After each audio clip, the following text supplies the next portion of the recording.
रक्षा बंधन का पर्व दो शब्दों के मिलने से बना हुआ है। रक्षा और बंधन संस्कृत भाषा के अनुसार इस पर्व का मतलब होता है कि एक ऐसा बंधन जो कि रक्षा प्रदान करता हो। यहाँ पर रक्षा का मतलब रक्षा प्रदान करना होता है और बंधन का मतलब होता है एक गांठ, एक डोर जो कि रक्षा प्रदान करे।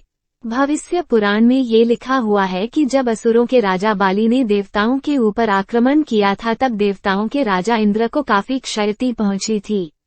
इस अवस्था को देखकर इंद्र की पत्नी सची से रहा नहीं गया और वो विष्णु जी के करीब गई इसका समाधान प्राप्त करने के लिए।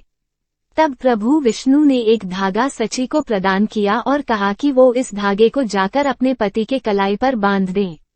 और जब उन्होंने ऐसा किया तब इंद्र के हाथों राजा बलि की पराजय हुई। इसलिए पुराने समय में युद्ध में जाने से पूर्व राजा और उनके सैनिकों के हाथों में उनकी पत्नी और बहनें राखी बांधा करती थी जिससे वो सकुशल घर जीतकर लौट सकें।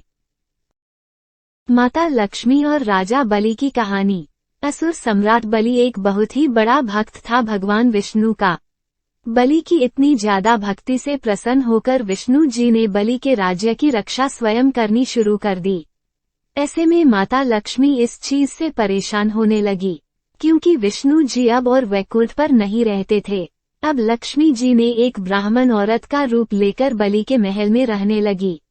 वही बाद में उन्होंने बलि के हाथों में राखी भी बांध दी और बदले में उनसे कुछ देने को कहा। अब बलि को ये नहीं पता था कि वो औरत और कोई नहीं माता लक्ष्मी है, इसलिए उन्होंने उसे कुछ भी मांगने का अवसर दिया।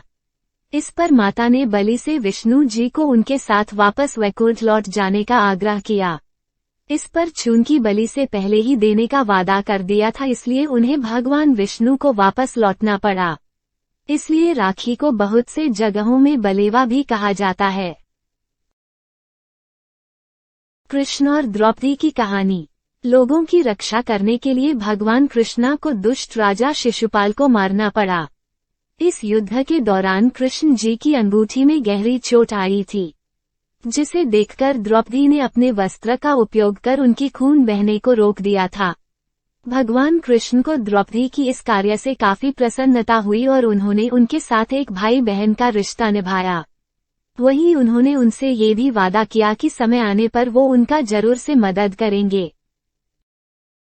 महाभारत में राखी। भगवान कृष्ण ने युधिष्ठिर को ये सलाह दी कि महाभारत के लड़ाई में खुद को और अपने सेना को बचाने के लिए उन्हें राखी का जरूर से उपयोग करना चाहिए युद्ध में जाने से पहले।